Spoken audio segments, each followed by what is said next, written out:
His enthusiasm took hold like fire in dry grass, scattering sparks. The men who were eager to fight became more eager.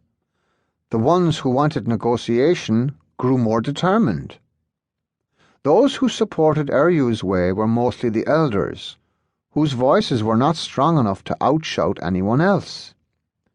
Grainne waited. From time to time he exchanged a look with Eryu. I had seen my parents exchange that look. It said more than words ever could. I turned to see what the Dagda thought of all this. The old man was sitting as he had been from the beginning, with an impassive face and his arms folded across his chest. He had passed the rule of Iarna to a newer generation and would not interfere. Was he right or wrong? I still do not know, though I have asked myself that question many times. Even the Dagda could not see the future. Finally, Grainne raised his arm. In his fist he held a staff carved of white ash, the symbol of regal authority. When he spoke he did not shout, yet his voice went everywhere. "The responsibilities of a king are heavy," he intoned. "None is heavier than that of making a decision when his people cannot agree among themselves. My wife has laid out a straight path, but when alternatives were suggested, that path seems to have lost support. We now come to a fork in the road. We are in danger of losing our direction. Therefore, this is my pronouncement." The listening Dananns held their collective breath. "I decree that the Earth-killers remain in the ground as Eryu wishes," Grainne soberly intoned. "I shall not order their use. Our ancestors brought the gifts from the stars when they came here, but the time for using them has long passed. We have become a wiser people. The Túatha De Danann will enforce peace on this island with simple swords and axes. The other tribes are primitive, but not stupid.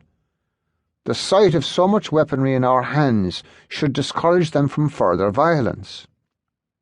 I expected someone to argue with him, which would have been exciting, but nobody spoke up. The air was filled with his words, and his words alone. When the last echo died, Grainne announced, "Now we must invoke the Stone of Destiny to seal the agreement." He reached out to take the hand of Eryu, and they began climbing the ridge. The entire crowd followed them, a moving blaze of colour. It was steeper than I thought.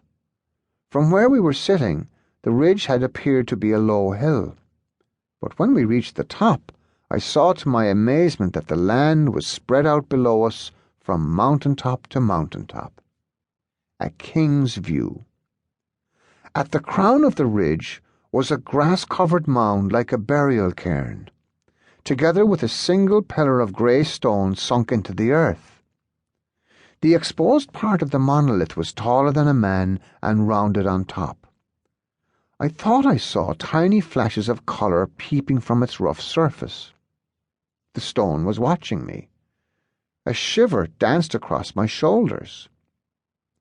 Grainne went to one side of the pillar, Eryu to the other, while the Dananns formed a circle around them, spilling back along the ridge and blocking my view. The sun was warm, but a cool breeze was blowing across the hill. The sweet, damp air smelled of life, of green and growing things. A corncrake uttered its grating cry from its nest among the grasses. Far overhead, an eagle circled. The Stone of Destiny stood at the centre of the Túatha De Danann. Throwing back his head, Grainne lifted both his arms and brandished the ash-wood staff. "Lord of wind and flame," he exhorted, "Lord of the boundless curve, you alone know my people's destiny. If we have chosen wisely, support us. If we have chosen wrongly, protect us. This I ask for the tribe of Dan."